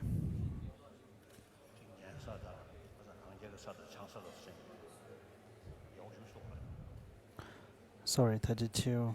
Asanga's compendium of determination says that his sarvaka level should be used to understand serenity and insight, so it is a sarvaka level that is more extensive.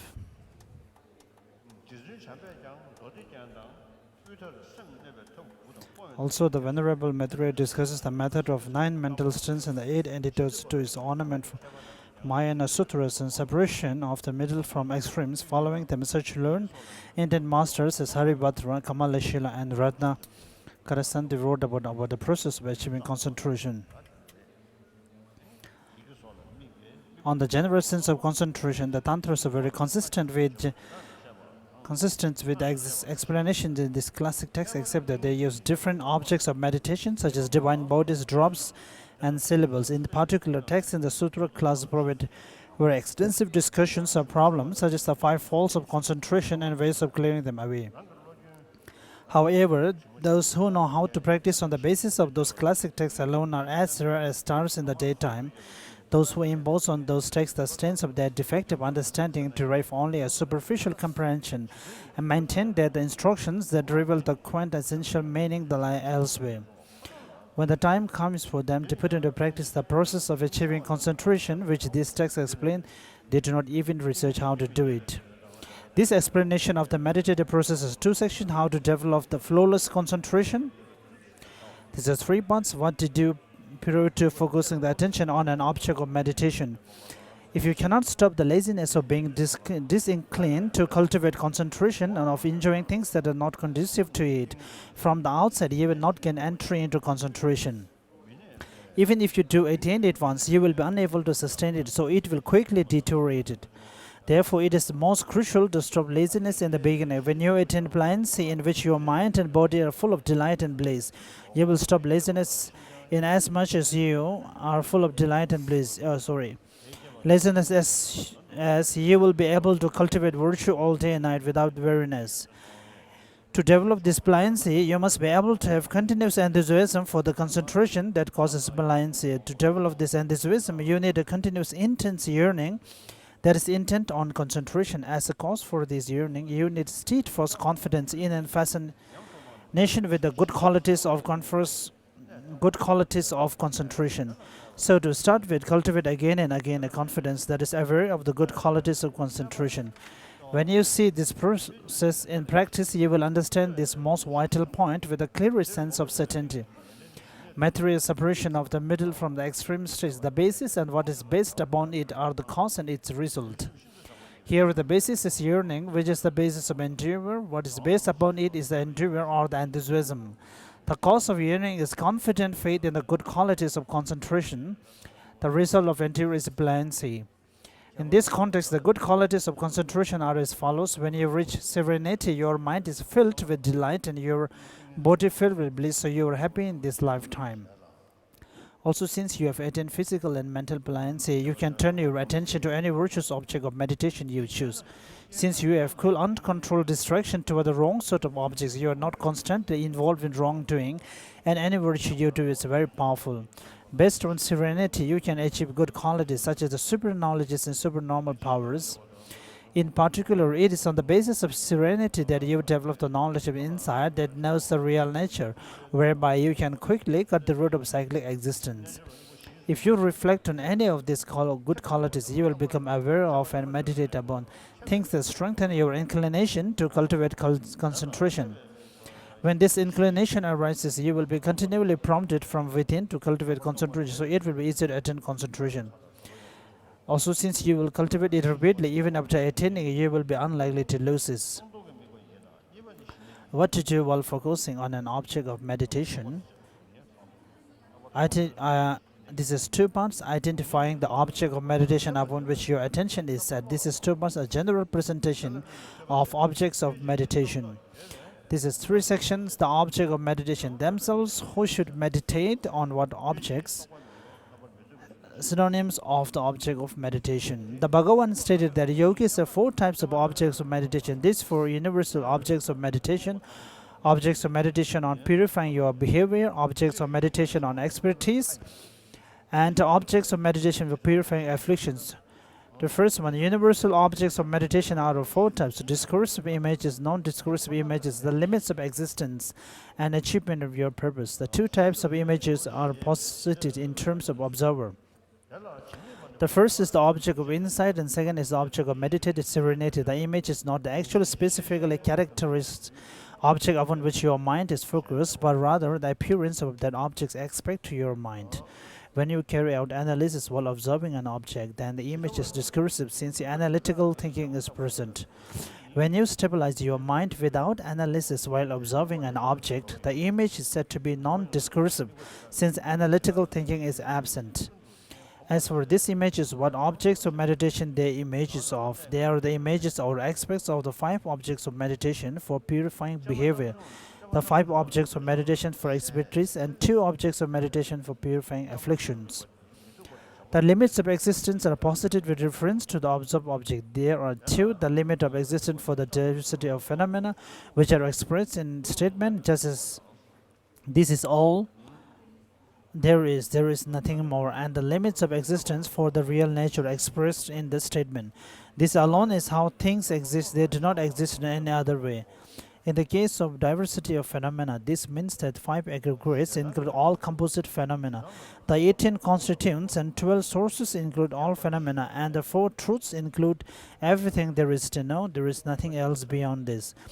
In the case of the nature, this means that reason establishes the truth or reality of those objects of meditation. Page number 36. Objects of meditation for purifying your behavior. Objects of meditation for purifying your behavior are objects that purify behavior in which attachment or the like is predominant. There are 5 objects of meditation. Respectively, they are ugliness, love, and Tibetan arising.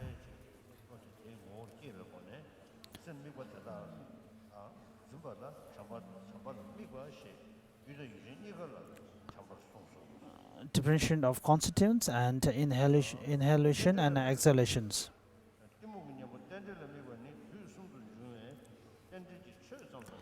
Love involves focusing on friends, enemies, and persons towards whom you have neutral feelings and having an attitude. Regarding the object of meditation or Tibetan arising, all there is in the past, the present, and the future is Tibetan arising, in which effects that are mere phenomenal factors simply arises based on many mere phenomenal factors. Apart from this, there is no performer of actions or experiencer of their effects. You focus your attention to this fact and hold it there. As for the object of meditation on the differentiation of constituents, you differentiate the factors of 6 constituents: earth, water, fire, air, space, and consciousness. You focus your attention to them and hold it there. Regarding the object of meditation on inhalation and exhalations, you focus your attention without distraction by counting and watching the breath move in and out. And counting from your mouth, and all, even if you count by your mouth or using your fingers, but if your mind is distracted somewhere else, then it's of not much use. And of course, when you meditate about inhalation and exhalation, so that your mind's focus should be complete on your breath, and it should never be distracted. When we meditate about inhalation and exhalation, it is also explained in Abhidharma Kosha, Manifest Treasury of Abhidharma, and of course it is also existing in Theravada traditions in Thailand and elsewhere, and it is widely practiced there. This is also important. When you meditate or concentrate on a mind, the focal object is quite subtle. But when you focus or meditate on a phenomenon which is non-mental, or something like a form, or like a breathing, which is something which is within you, so at that time the focusing mind has something to hold on to.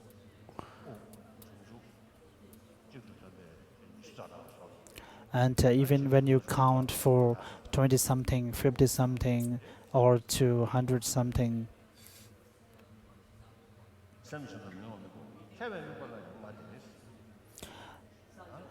objects of meditation for expertise.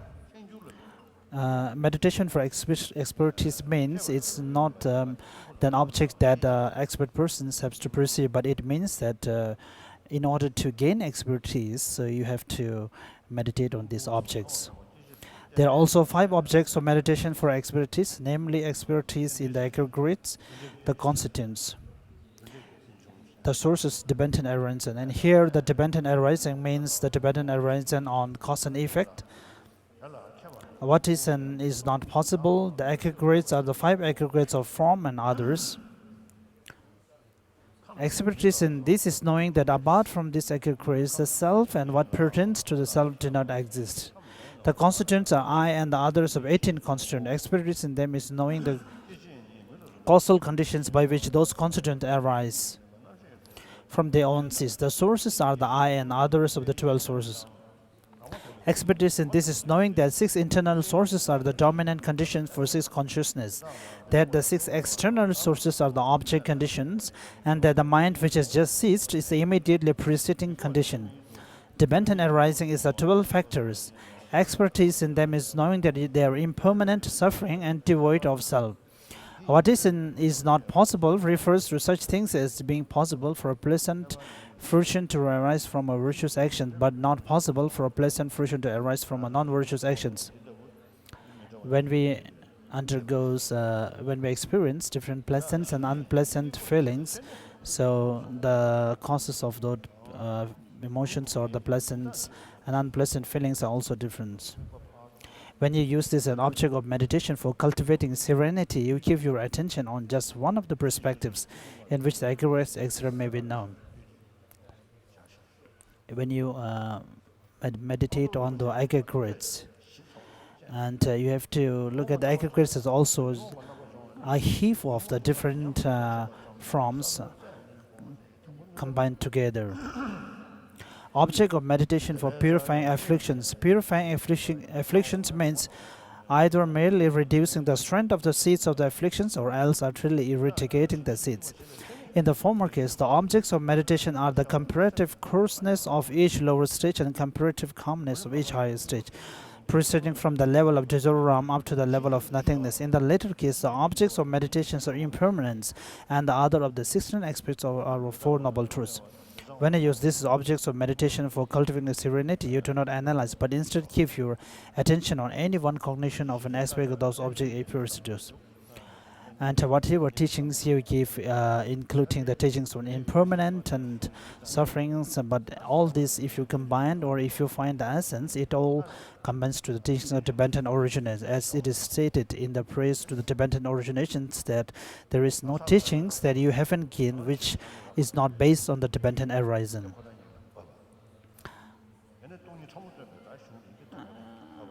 And even the rough or the gross levels of no selfness, all those teachings also finally are based on the ultimate devoid of intrinsically existence, the emptiness. Kamalashila, second stages of meditation states that objects of meditation are 3. After you have brought together everything that all 12 branches of scripture say about determining, settling into and having settled into reality, you stabilize your mind upon it. You observe the aggregates, etc., which include phenomena to some extent. You stabilize your mind on physical form of the Buddha, which you have seen and heard about. How do you stabilize your mind on things such as aggregates? When you understand how all compositional things can be included within the 5 aggregates, you mentally collect them gradually into 5 aggregates. Then you observe them and keep your attention on them, just as concerning wisdom and develops when you cultivate differentiation. So when you cultivate collectiveness, you develop concentration, wherein your attention is brought together on the object of meditation without moving towards other objects. This is the personal instruction of the knowledge tradition. Likewise, when you understand how all phenomena can be included within the constituent and sources, and if your mental stream or if your mind is very not so intelligent or very low in intelligence, then gradually and slowly one has to focus on one pointed object for a long time. But then again, when you gain some expertise on that kind of object, then again slowly you can change the object. So first you must concentrate on such a small or easy to appear things, and then of course gradually after that you can change it. There is not much importance or purpose if you keep on focusing on one object for a very long time. So this may be a skillful ways or means for the beginners.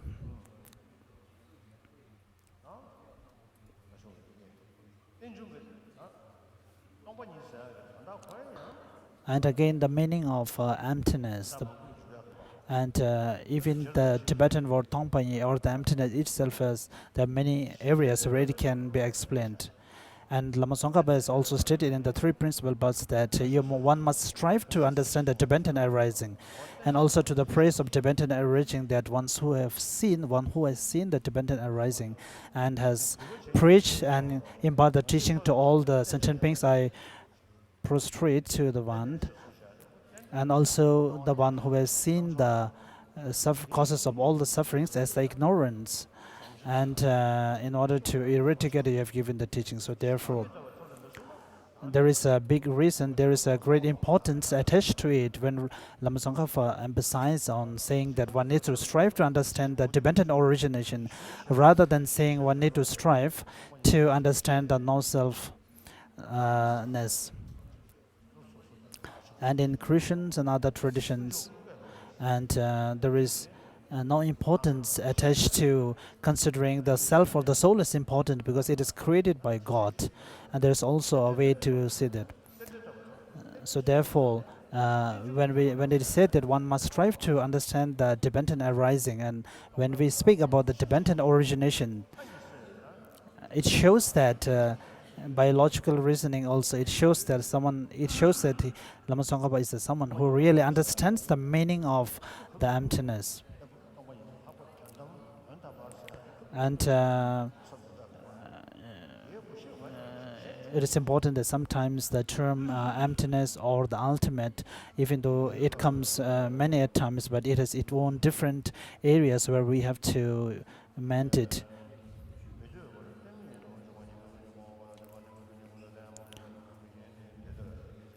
There are those who suppose that if you focus on an object of meditation and keep your attention on it, this is an apprehension of science. If you believe that there is nothing existing, as many of us usually says that when Buddhism speaks about a lot of compassion and love, but in reality, if you find that there is nothing existing, so we are nihilism or falling on one side. And this shows that they do not understand the reality meaning of what emptiness is, and without having the pure or the real understanding of pure emptiness, so they are falling on one extremes themselves. And all the phenomena, it's reality nature, which is by itself without the intrinsic nature of existing, is the reality of the things. If you have no consciousness at that time, then neither will you have a concentration that cultivates emptiness. On the other hand, if you have consciousness, then you are conscious of something, so you have to accept that there is an object of consciousness in terms of which consciousness is posited. If we have to differentiate between the subtlety of the consciousness, then we have to think about how far we can differentiate between the subtlety of the consciousness. And when we speak about cognized, it speaks about the object from which appears the thing, and we perceive it as it is.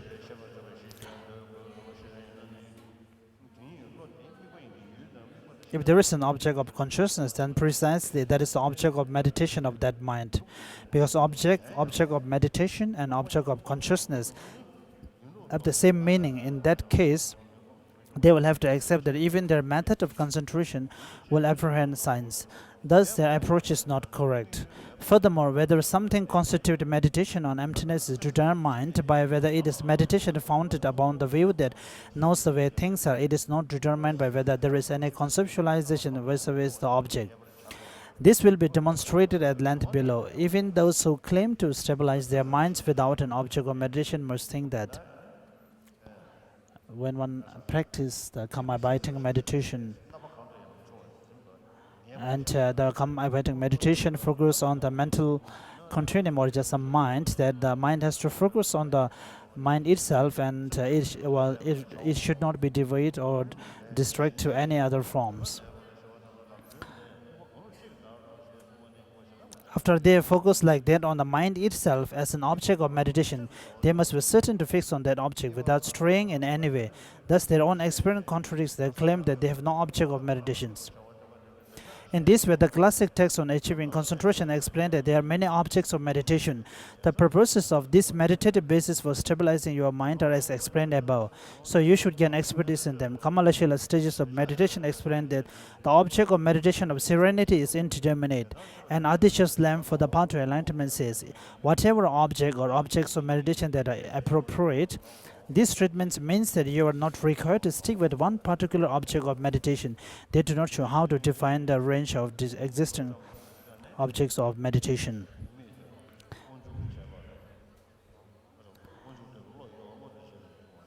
Here the term the cause, which is not existing by itself, it can be mean all the dependent origination based on the cause and effect, or dependent origination in relation to the self and the parts.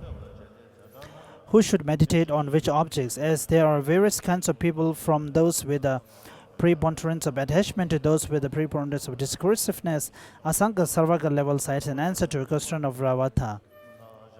If attachment uniquely dominates the behavior of a monk yogi, a practitioner of yogi, then he focuses his mind on the object of meditation of ugliness. If hatred dominates his behavior, he meditates on love. If ignorance dominates his behavior, then he meditates on the dependent arising of this condition. If pride dominates his behavior, he focuses his mind on differentiation of the constituents. And if discursiveness uniquely dominates behavior, then he focuses his mind on awareness of exhalation and inhalation of the breath. In this way, he focuses his mind on an appropriate object of meditation. Asanga Sarvaga levels also state in this regard, persons whose behavior is dominated by attachment, hatred, ignorance, pride, or discursiveness should for a while at the outset just purify those behaviors by contemplating objects of meditation for purifying behavior. After this, they will see the stability of their minds and they will ascertain only their objects of meditation. So they should definitely persevere at using the objects of meditation. Being dominated by desire or another of those 5 afflictions means that in a previous life you were fully involved in that affliction, became accustomed to it and expressed it frequently, so that now even if there is a minor object of desire or another of the 5, that affliction arises in a strong and long-lasting form. Balanced behavior means that you were not fully involved in desire and the others in your previous life. You do not become accustomed to them and you do not express them frequently. Still, you have not recognized that they are false and you have not suppressed them. So, while desire and such are not predominant or of great duration, it is not as though they do not occur. Having slight affliction means that you were not fully involved and so on in desire or another of those 5 in your previous lives, and you do see their disadvantages, etc. Therefore, with respect to objects of desire and such that are measure, many, or instance, your desire and such arise slowly, while for moderate or moderate objects, these afflictions do not arise at all. Also, when desire or another of those 5 afflictions is predominant, you take a long time to realize.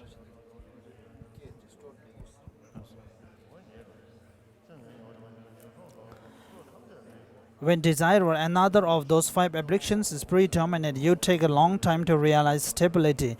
With balanced behavior, you do not take an excessively long time. With minor afflictions, you do so very quickly. An answer to a question of Ravata also explains who works on objects of meditation for expertise. Ravata, if a monk yogi, a practitioner of yoga, is confused about the characteristics, nature of all composite things, or confused about the thing called person, self, living being, life, that which is reborn or nourisher, he should focus his mind on the objects of meditation for expertise in the aggregates. If he is confused about causes, he should focus on the objects of meditation for expertise in the constituents. If he is confused about condition, he should focus on the objects of meditation for expertise in the sources. If he is confused about impermanence, suffering, and selflessness, he should focus on objects of meditation for expertise in dependent arising and on what is and is not possible. As this stress, you mainly use these 5 objects of meditation to stop confusion. Which person should focus their mind on objects of meditation for dispelling afflictions, also stated in the same sutra. If you wish to be free from attachment of the desire realm, focus your mind on coarseness of the desire realm and the calmness of the form realm. If you wish to be free from the Attachment of the form room. Focus your mind on the coarseness of the form room and the calmness of the formless room. If you wish to become disenchanted with all of the perishing aggregates and wish to be free from them, then focus your mind on the truth of suffering, the truth of origins, the truth of cessation, and the truth of the path. You can use these objects of meditation both for analytical meditation with insight and for stabilizing meditation with serenity. So they are not exclusively objects of meditation for serenity. So for someone like us who are practicing the tantric, and in order to practice karma biting meditation,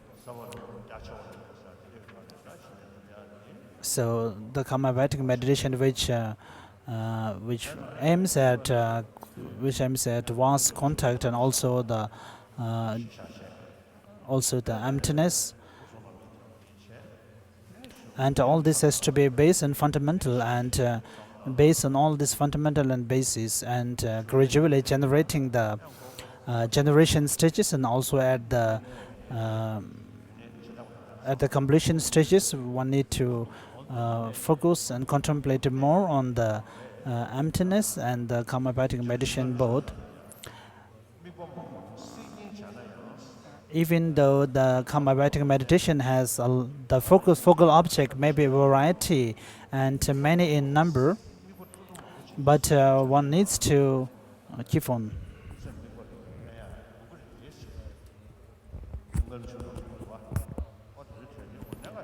So one needs to, even though the focal object of that karma biting meditation may be many, but we need to focus on all the focal objects in between, and as this is also stated in Lama Tsongkhapa's in the text, so it's very important that we have to put it into practice.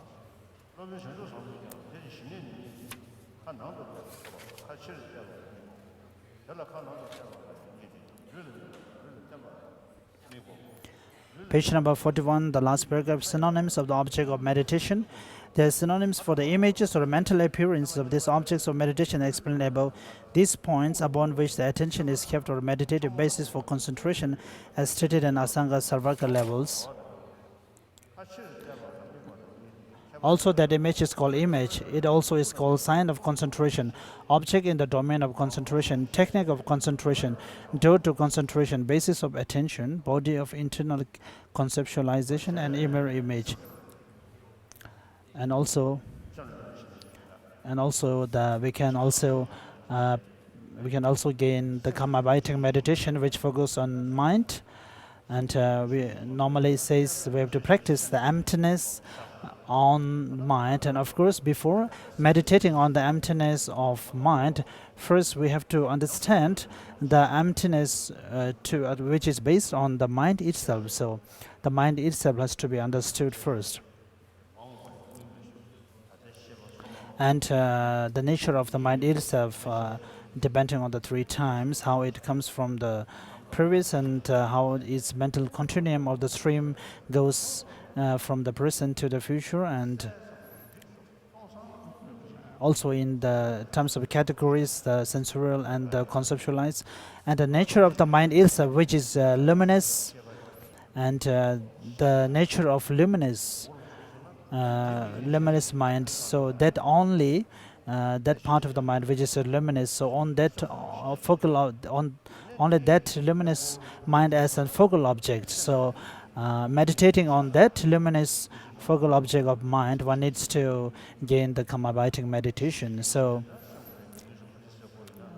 after meditating on, after gaining expertise, meditating on that luminous mind, one needs to train higher and higher, changing the focal object from the luminous mind to the mind stream.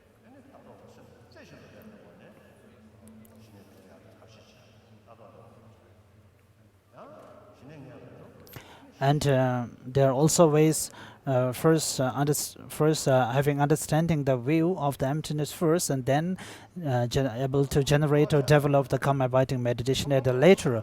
But there are also ways to first generate the karma biting meditation first, and then understand the reality or generating the perceiving of emptiness at later.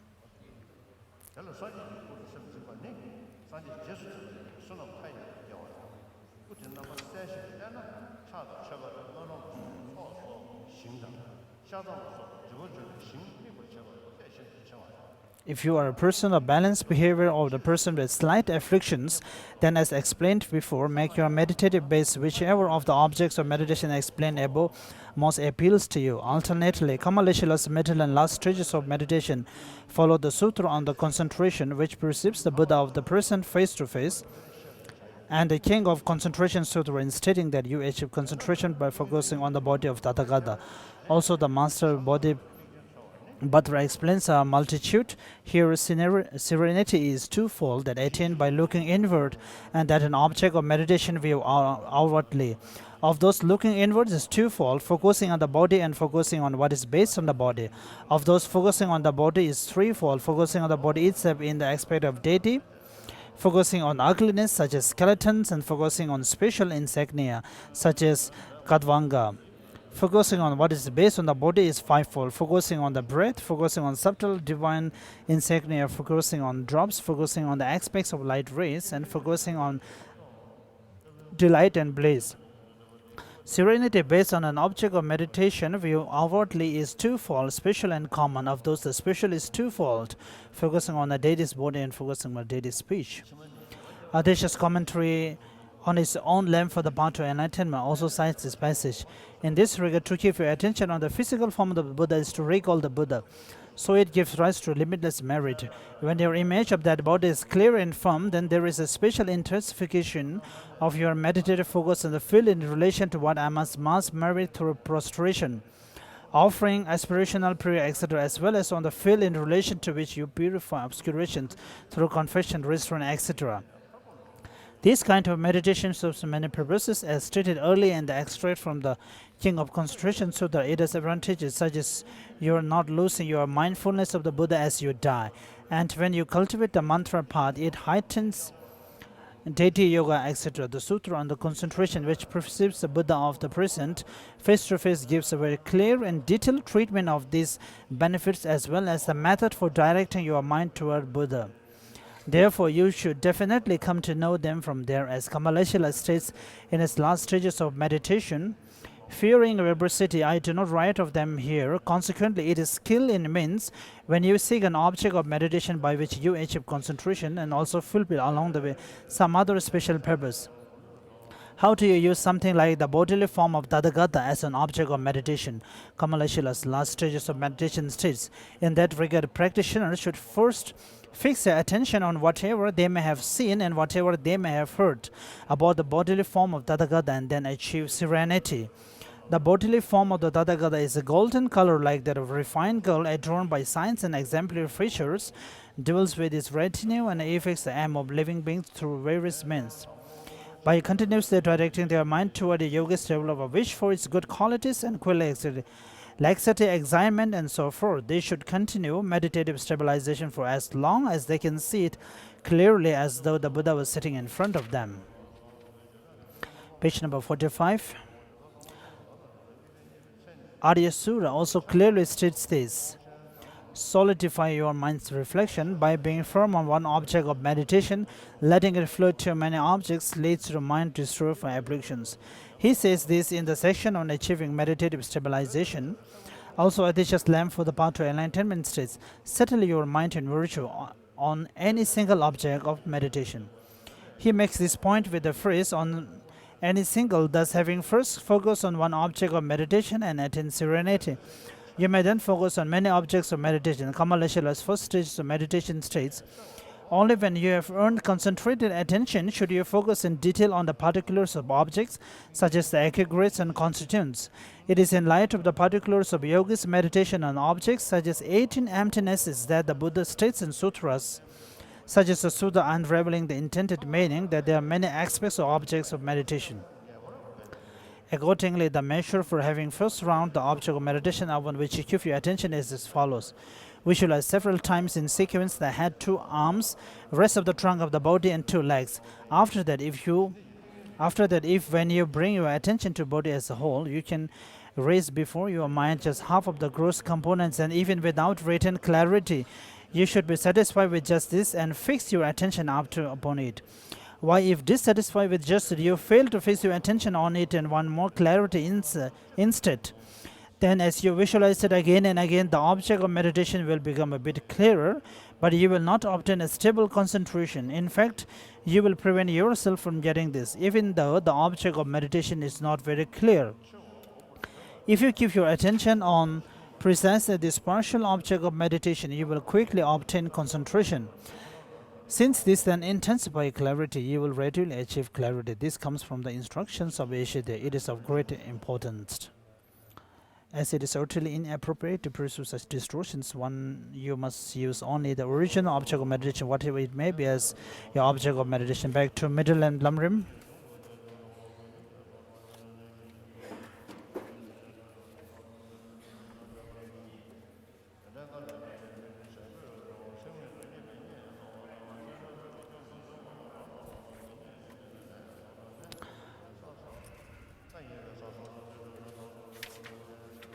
Page number 204.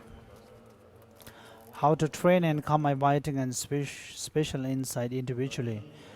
Explanation of how to train and calm abiding, the entity of concentration. How to train and calm abiding has 3 points. Attending to the prerequisite of calm abiding, these are 6 points. As regards staying in a favorable place, the 5 positive qualities of place are easy access to food, clothing, and so forth, in that they can be obtained without trouble. A good location in that predators and wild beasts as well as animals and the like do not live there. Good ground in that it does not produce diseases. Good company in that one is companions of equal ethics and views, and being well endowed in that during the day there are few people around and at night there is still noise. In ornament for Mahayana Sutra, it says a place for intelligent people's attainments has good access, a good location, good ground as well as good companions, and convenience is for yoga. Few desires is not to be accessible attached to good or numerous robes and so forth. Contentment is to always be content with merely adequate robes and the like. To completely abandon many activities, pure ethics, to completely abandon discursive thoughts of desire, in Lamb for the path to enlightenment, it says, even if you exert yourself greatly, even for 1,000 years, if calm abiding limbs are impaired, stabilization will not be accomplished. For those with a heartfelt wish to accomplish the meditative stabilization of calm abiding and special insight, it is therefore essential to put effort into the 13 prerequisites and like set forth in Sarvaka levels. How to cultivate calm abiding and dependence on the prerequisites. These are 2 points. The preparation, the actual practice. You should long cultivate the 6 preparatory practice explained earlier, as well as the mind of enlightenment, and as part of that also train in the core meditation topics shared with lesser and intermediate beings. The actual practice. What body posture to meditate in? As it says in stages of meditation, you should sit on a very soft and comfortable seat and adopt a body posture with 18 characteristics. The legs may be fully crossed or half crossed, so you should do that. The eyes are directed over the tip of the nose, neither too open nor too closed. You should sit with your body straightened off and erect, neither too open nor rather than too bent or crooked. And with your mindfulness placed inward, your shoulders should be straight and even. The head is held not too high, not too low, and without tilting to one side. You should keep yourself erect from the nose down to the navel. The teeth and lips should remain natural just as they are. The tongue should be placed near the upper teeth. As for the breath, your exhalation and inhalation should not be audible, forceful, or uncontrolled. Rather, the coming and going should by all means proceed imperceptibly, leisurely, and effortlessly. That is the way to do it. Thus, you should first accomplish the body posture with the 8 and especially gentle breathing as explained. Explanation of the stages of meditation themselves. This is 2 points. Transition, the actual explanation. Transition and actual explanation. How to generate flawless meditative stabilization. This is 3 points. What to do before focusing the mind on the object. The need to rely on antidotes to laziness at the outset. Individual explanation of the 4 antidotes. The scriptural sources for this. How to reflect on the positive qualities of meditative stabilization. What to do while focusing the mind on the object. This is 2 points on page number 207. What to do while focusing the mind on object has 2 points: identifying the basis which the mind is placed on the object. General presentation of the objects has 2 points: indication of the actual objects, indication of what person should make what his object. Indication of the actual object has 2 points. As regards the 4 objects of 4 yogis taught by Bhagavan, the pervasive objects are 4 in number, the ones on which you place the mind without analyzing, and objects of analysis, which makes 2. The limits of phenomena, the mode and varieties, and the accomplishment of a purpose, achieving transformation through meditation by means of the previous 2 meditation methods that observe the meaning of the mode and the varieties. As regards objects for purifying one's conduct, there are 5 meditation objects that serve as antidote to one's predominant conduct in previous lives: attachment, hatred, delusion, pride, and discursive thought. Respectively, the repulsive, love, interdependence, divisions of the elements, as well as one's respiration. The objects for the skillful, also 5 in number: objects of skill with regard to aggregates, elements, sense fields, the dwellings of independence, as well as established and unestablished. The objects for purifying mental afflictions are 2: the peaceful and coarse states of the higher and lower levels, and the 16 aspects of the 4 truths, impermanence, and so forth.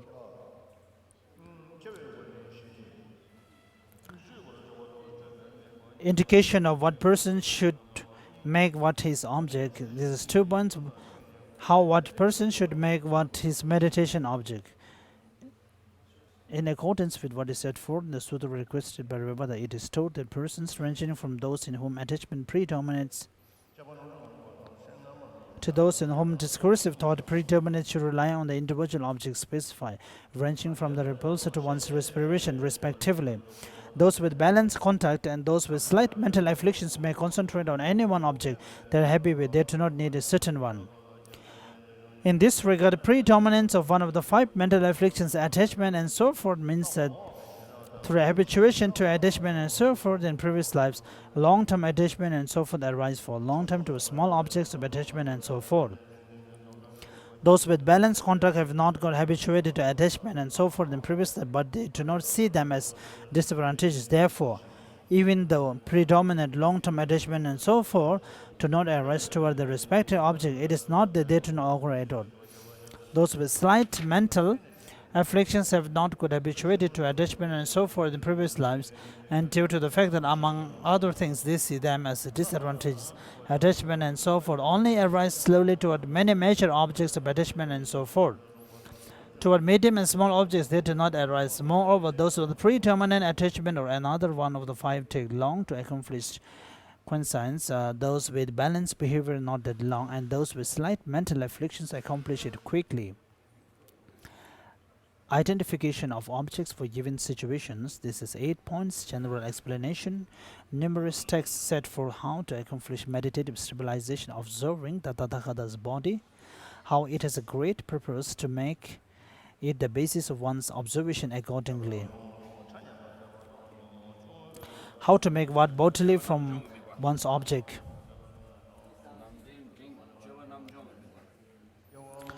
In the King of Meditative Stabilization Sutra, it says, when page number 209, in the King of Meditative Stabilization Sutra, it says, with his body just like the color of gold, the lot of the world is excessively beautiful.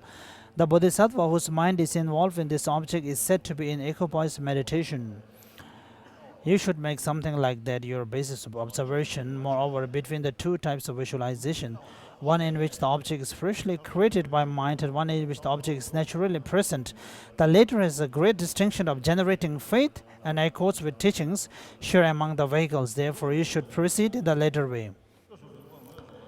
As you research the basis of observation, the basis for the mind to focus on, you should first find a good painted image, statue, or the like of teacher's body.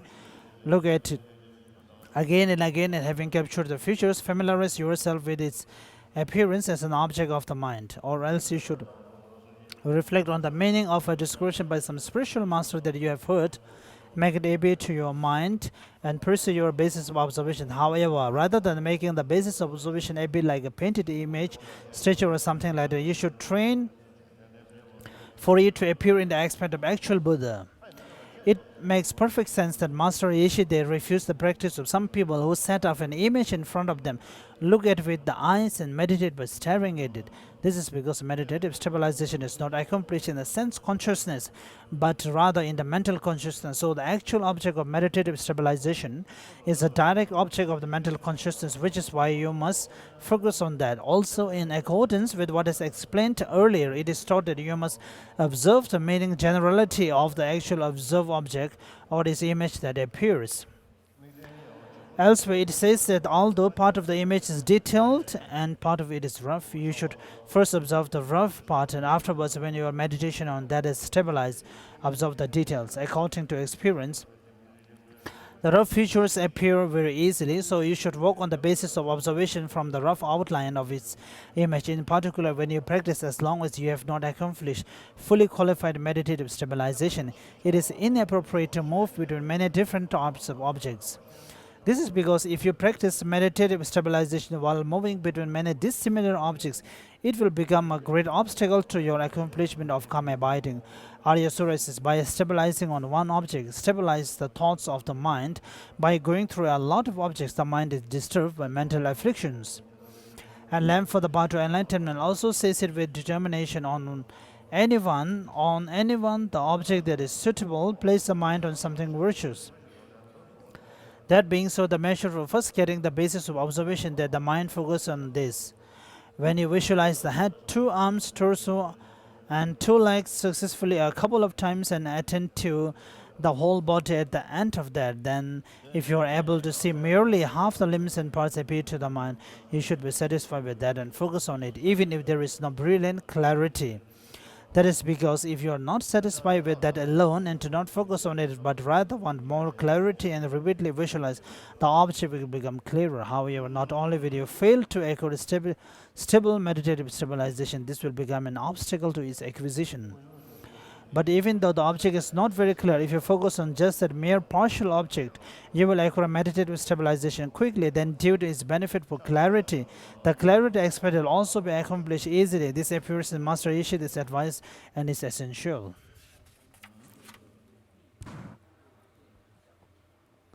Now you should focus on the whole body to the best of your abilities, and if some parts of the body appear clearly, you should focus on those. If they become unclear again, you should focus on the whole again. At that time, if a color, shape, number or size appears that was not as certain earlier, for example, you want to meditate on something yellow and something red appears, you want to meditate on a sitting figure and a standing one appears, you want to meditate on 1 and 2 appear, or you want to meditate on something big and something small appears, it is inappropriate to pursue them. So you should only make your original object, which whatever it is, the basis of observations.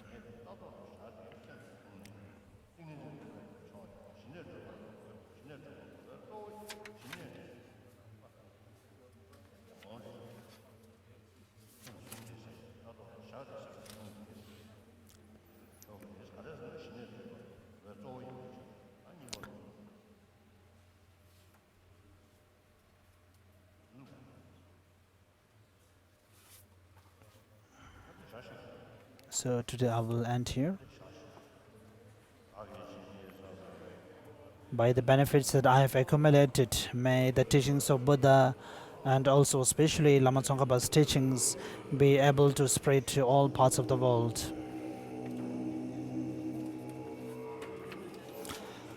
Mantle offering to thank the Master for giving us the holy teachings.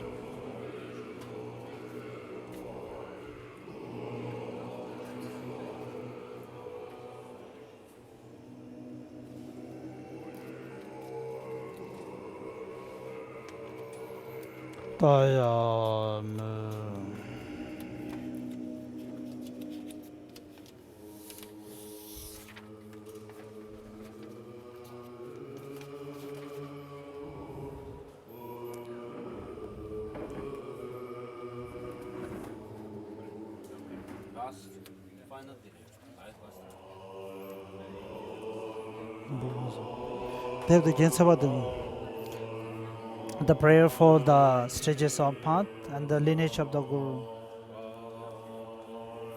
By accumulating through long effort the two collections as vast as the sky, may I become the chief of the conquerors, guide of all beings whose minds are blinded by ignorance. Also in all lives until I reach that point, may Manjukusha look after me with loving kindness. After I find the supreme path complete in the stages of teaching, by accomplishing it may I please the conquerors. By skill in means inspired by strong loving kindness, may the vital points of the path that I precisely know clear away the mental darkness of beings. May I then uphold the conqueror's teaching for a long time in regions where the supreme precious teachings have not spread, or where it is spread but then declined. May I illuminate the treasure of happiness and benefit with a mind deeply moved by great compassion. May this treatise on the stages of path to enlightenment, well founded on the wondrous deeds of conquerors and their children, bring glory to the minds of those who want to be free and long preserve the conqueror's achievement. As for all who provide conditions that support integration of the good path and clear away conditions that inhibit that integration, whether they are human or not, may they never be separated in all their lifetimes from the pure path praised by the conquerors. When I strive to properly achieve the supreme vehicle through the 10 deeds of teaching, may I be accompanied always by those who have power, and may an ocean of good fortune pervade all directions.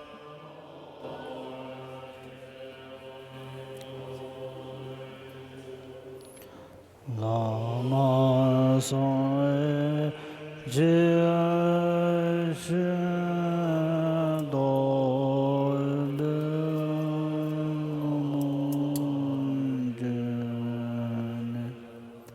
sho da ze ta da ba je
Lama son dombe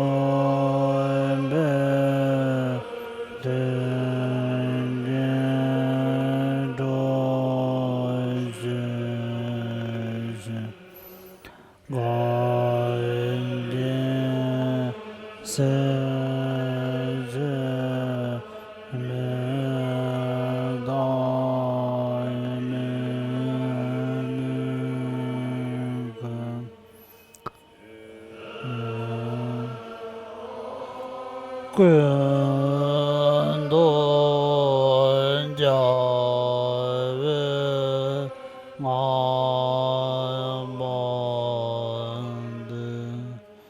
Lama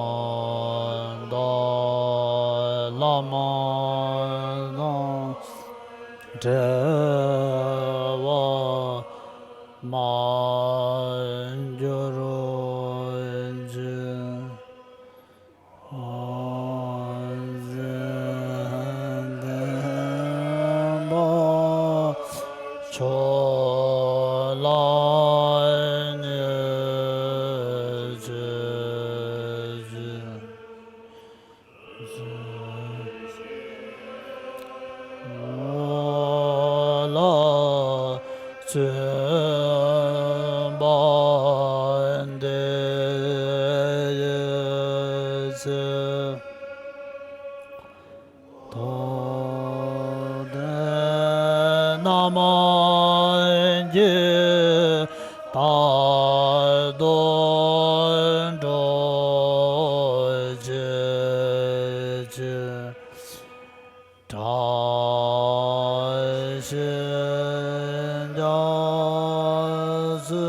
In short, may the good fruit of an extensive prayer to fully protect the land of snows made by the powerful protector, cherishing in the presence of Buddhas and their children, appear soon here and now, by the interdependence of the profound suchness of appearance and emptiness, by the power of the three sublimes, compassion and the force of truth, may the power of the truth of infallible action and result, may our prayer of truth be fulfilled soon and without obstacles.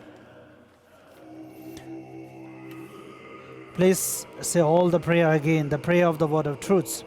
Namo Ratnataya, homage to the triple gem, magnificent master of an ocean of limitless good qualities, those gone to bliss of the three times, your children and disciples looking about destitute migrant like your only child. Please pay attention to my true words of sorrow. I expand the doctrine of completely perfect, capable one, which removes the suffering of cyclic existence and solitary peace for abundant extensive welfare and happiness in Jambudeva. Increase the 10 kinds of Dharma contact with all those learned and accomplished holders of doctrine, by pacifying all the unbearable dangers of sickness, weapons, and famine. Cause those migrated totally compelled by intolerable strong karma, stricken by the torture of sufferings without respite, to recover their breath in the ocean of happiness and joy. Particularly for all the migrators being in the religious snow and oppressed with evil actions by the barbarian hordes from the black side, devoid of love, may your power of compassion arise and quickly stop the flow of blood and tears.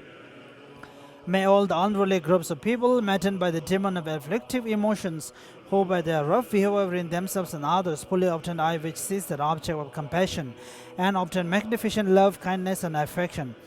The wish that since long time dwells in our heart is the glorious complete freedom for the entire Tibetan country, bestows soon the fortune to enjoy the celebration of spontaneous religious and secular harmony. All the people who completely give up their cherished body, life, and possessions and endure hundreds of hardships for the sake of the doctrine, its holders, their country, and their compeers, may they be guarded by the compassion of the protector Buddha. In short, may the good fruit of extensive prayer to fully protect the land of sinners, may the powerful protector cherishing in the presence of Buddhas and their children, appear soon here and now. May our prayer of truth be fulfilled soon and without obstacles.